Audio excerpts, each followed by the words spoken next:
so many big occasions in your career, but are you excited? Yes. Been excited from the first moment that the job was confirmed. Obviously, to be back here, I've spoken a lot about it already. It's a huge thing for me.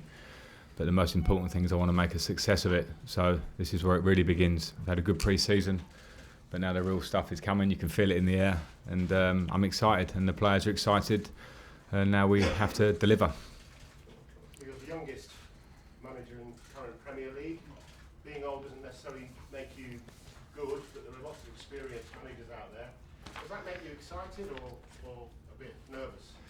I haven't thought about it in that way. I'm aware that I'm relatively young in managerial years, obviously, but I just consider the challenge as it was for me last year, as it is this year and in years going forward, is to give my best, to work as hard as I can with the team that I've got at the club that I'm at, and here I am. So I'm not fearful or gauging the age or experience of other managers, other teams, what they've got. I'm concentrating on us and myself, and I will certainly give my all. Would you take a repeat of what you got the last time you were a manager at Old Trafford? I certainly would. Well, we drew the game, I suppose, and won it on penalties, but it's completely different. It was a nice experience. I always enjoyed playing at Old Trafford. Incredible stadium, incredible history, and always a difficult match, no matter what year or what team you went up against. So, yeah, of course, it's a completely different thing now. We're both... I suppose we might be in similar stages in a way that we know people will talk about Ollie, and now I think it's his real chance to make a stamp on that team with a window and a pre-season behind him, and I'm trying to make a stamp here, so it makes for a competitive match. An interesting deadline day, unexpectedly, for Chelsea. Could you tell us a little bit about what went on with David? Yeah, well, David's obviously left and gone to Arsenal. We all know that now. We'd had some conversations over the last week. Honest conversations, because I know David well, and I think the conclusion of that was that he moved on. So I think it's pretty clear in those terms. It's an area of the pitch where I have competition. There's going to be competition through the year, and people will be needing to make that shirt their own, as they will all over the pitch. I don't have ones and twos and threes in my line. I have people competing for the position. I don't have a set in my mind, and that's what everyone has to understand, and that'll be the same everywhere. But it's a competitive area, as I say, so he's moved on. I and we as a club certainly wish him the absolute best, because he's been part of a lot of really good things in our recent history, and now he goes on to play elsewhere, and we must focus on ourselves.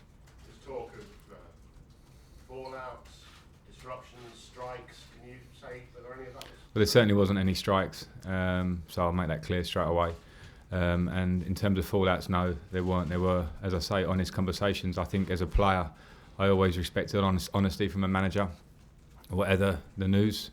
And I think I got that back from David, hence why he ends up moving on to Arsenal. So, yeah, there were no strikes. The day that David didn't train was a decision that I made, because we were in the middle of this, where we were talking, and it was quite clear which way it was going. But that wasn't not a decision as a strike or a punishment or being ostracised at all. It was just probably what worked for that day, and now we know the deal is done. For us, of course, there's still some time to go in the transfer window. Do you expect any more outgoings from Chelsea? I don't expect there will be. We obviously have the ban. We obviously haven't been able to make moves in terms of bringing players in. So I'm very happy with the squad I've got now, and my focus is working with the players that we've got. So we'll see as the next couple of weeks or until the European window's shut where we're at. But I think you saw the big moves obviously yesterday. I'm sorry to ask you again, but is there any update at all on Callum and a new deal? No, on Callum there's not. The clubs are talking. We want him to stay. I want him to stay. We hope Callum stays. Simple as that. And the better news is that he's working hard on his fitness and he's back out on the pitch. So from my point of view right now, that's the really good news, and of course as a club would like that to be longer term. John, what's it been like watching the transfer window going around you and not being able to do anything? Frustrating? Well, I was very aware of it. I suppose I shouldn't be too frustrated, because I knew what I was coming into. The club knows what it is. I see it as an opportunity in different ways, and we know that with the younger players, and there's certainly a challenge for not just myself but the whole club. Can we remain competitive when we are in this position? I believe we can, and and we just have to accept that and use the challenge of what we've got and have absolute belief in what we've got, because I think with the ban it's been very easy to write off this squad somewhat, and I'm not writing it off. I'm saying that we are hungry to try and prove everybody that we will be up there this year, and I believe in the squad. Can it work in your favour, people actually not expecting so much from you maybe this season? I don't know. I don't know if that matters too much. I mean, I don't know. Well, I think what's important is that you have one target within the group that we have, and then everyone else has their targets or their ideas of what might come, predictions, etc. I don't think they matter too much. What matters is how we approach it. And if I was a Chelsea manager who said I'll settle for 6th place this season or 4th place or even 2nd place, that's not the mindset. So I'm not. But we'll see how we go. What would be a successful season, you think? Well, I mean, the Manchester City and Liverpool showed the rest of us that there's a gap last year in the league. So that's a gap that everybody has to try and make. So we're striving to do that. I don't want to get too far ahead of myself to say this position will be a success. As I say, we will aim to win. And of course, this club wants to be in Champions League football every year, year on year. We've managed to do that last year. I would love to be able to do that again for us.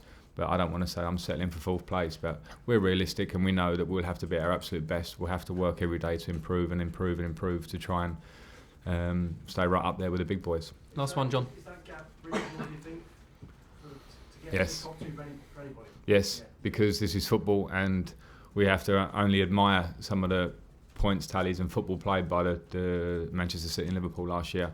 But football is never. One of the beauties of it is when every season starts again, you all start a game fresh, and then it's up to you what you do. And they're fantastic teams, yes, but we have to try and rise to that challenge, as do other clubs. Thanks. Moose. Sunday's game, is it bigger for Ollie or is it bigger for you? I don't really know. I mean, it's a big game for us both, without a doubt. We're both, I suppose, the similarities that I had touched on before were the fact that it's 2 huge clubs that have had huge success in the last, since I was playing, in the last 10, 15, 20 years, and we know the history of Manchester United, but we both have the same idea that we want to be successful and we want to up our game again slightly. Chelsea have been winning things, but of course we want to be competing for 1st place, and this is the start of that. So I think it's just huge for us both. I can't say, I certainly feel it's huge, and he will too. You've got a lot of young players for whom their whole ambition since an early age, when they joined the club in the academy, has been to wear the Bruce shirt at Stamford Bridge. Likes of Tammy, likes of Mason Mount. Have you seen enough in pre-season to suggest that we're going to be able to see them fulfil their ambitions this year? Yes, and I don't know what their ambitions are for everyone, what's expected of them from everyone, but I know the talent they have. I love working with them. I love training with them. I love them as lads because they're very driven and they're like sponges on the training pitch, and they bring enthusiasm to training every day and quality, which gives a great balance to any squad and our squad. So with that, I'll include Tamori, I'll include Reece James, who's injured at the moment. I'll include Pulisic, who I know we brought in, but he's a young man still, and let's remember that. So that youth is an important part of our squad. It's not everything, for sure. We need the experience and the players that have been around the block a bit, but I'm expectant, and that's not to try and put too much on their shoulders. It's just what I see every day, that they will deliver, and they hopefully, as you say, they dream of being a Chelsea first team player when they're in the academy. That door has to be open for them. They have to open the door and walk through it, and let's see them do it. Finally from me, a lot of people bring off Chelsea in terms of a top 4 place because you haven't been able to bring anybody in apart from Kovacic and Pulisic, which we've already done. Is that a motivating factor for you and your squad, the fact that you can go out and prove a lot of people wrong this season? Yeah, I love it. I love listening to the radio and hearing the predictions, and we're not in the top 4. I love reading all those predictions because it means that there's a challenge, and there's nothing better in football than proving someone or people or an idea wrong. So we should all accept that challenge. And as I say, there's 2 things. One is the outside world and what they think of us, and 2 is what we think within here, within these walls. And we believe we can really have a go, and I'll drive that, and the players themselves will drive that, and we'll try and be successful. VJ Norway. Yeah. Hi, Frank. Hi. You're up against a manager who has a record and experience that's quite similar to yours. He obviously started really good, but things turned very quickly after he got the permanent job, and you got some big criticism since then. Do you think the criticism has been excessive against him? And is that something you keep in the back of your mind, that things can change from heaven to hell on very short time? I'm very aware of it, and I think when you manage a club of the stature of Manchester United or Chelsea, it comes with the territory. Sometimes it can be excessive. That's just not talking about Ollie. I think that's talking about any manager or even players sometimes in football. And you have to have a thick skin and be tough to get through that. That's a test for all of us. But I think, as I said before, I think it's quite possibly harsh in the fact that it was something that he came into and he had a great lift, and we saw that, and then things got slightly tough. But I think we should really give Ollie and look at him this season and see what he does with the pre-season, with some signings that he's brought in, with his ideas further down the line. So it's up to him to prove as much as it's up to me to prove here. Do you think people tend to be a bit condescending with managers who maybe haven't got the experience that people usually have in this league from before? I'm not sure condescending is the word, but I think it's very easy to pigeonhole managers, and there was the dinosaur managers that people want to keep writing off, and they keep having success, or at different clubs. Youth is obviously easy, something easy to criticise and write someone off. I think when you're in a job, you have to park that to the side, all of that, because the only one thing that matters is what you do. It's how your team performs, it's how your team gets results, and you're judged on that at the end of the day. So I certainly don't listen to too much of he's too young, this situation or whatever. What matters is what I do every day. Okay, Lindsay. We don't see many players move from Chelsea and leave for Arsenal. I'm just wondering whether there's any concern that you might have strengthened a rival this window. I don't think you can always dictate where a player goes, depending on the situation. This obviously happened close to the deadline day. And at that point, David was pretty clear of what he wanted. Arsenal was the club, and then I have to make a decision, and we do as a club actually, of what's important for us here as well. So I think the decision was, okay, David moves on to Arsenal, and I focus on what we've got here. So yes, of course he's a good player, he's gone to a competitor, it's happened before, it will happen again, and that was just how this situation was. Okay, last two, Carrie and then BBC London. Frank, have you prepared your speech in that dressing room? You're going to go in, it's going to be the dressing room that you played in, not exactly your dressing room, the away dressing room. But have you prepared what you're going to say to them? No, I haven't yet. But there's a lot to prepare. And, we're watching Manchester United. We'll have meetings and have more, and have a meeting in the hotel. So I won't be unprepared by then. But yeah, I will speak to the players as I feel it. I'm not one for absolute schedule or to be rigid or to say the same every game. It has to feel that as part of, I think, your job is to feel the atmosphere, say the things you feel need to be said. I think by that moment all the tactical work is pretty much done, and the message will be something around having passion, giving everything, fighting for the team individually and collectively. Those are the basics. You can't go to Old Trafford and expect a result if you don't do the basics, and the players will be reminded of that. But yeah, I haven't thought quite yet.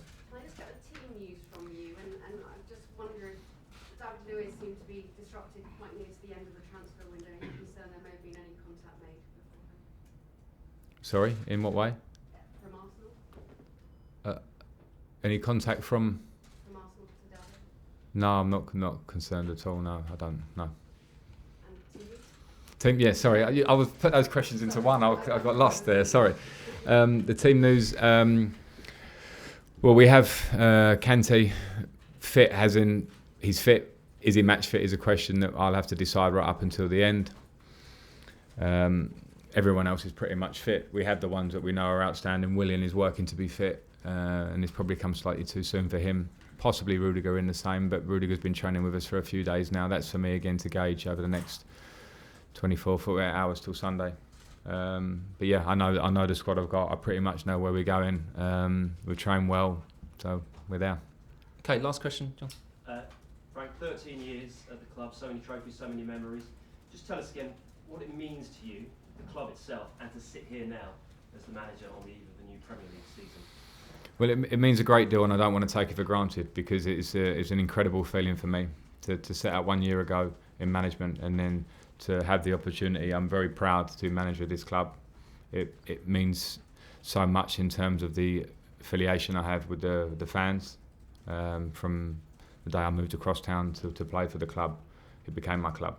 instantly. And even when I moved on at the end of my career, everybody knows how I feel about Chelsea. So to manage them is an amazing thing for me. But I am past the surreal feeling. I'm in the job now, and I'm sitting here, and I know what the office looks like. I know everyone again. I've met the new faces that I didn't know before, and the important part of the job now is what I do on the pitch. So, as I sort of mentioned in my first answer, I'm very dedicated to the task of not just being Chelsea manager. I want to be a successful one.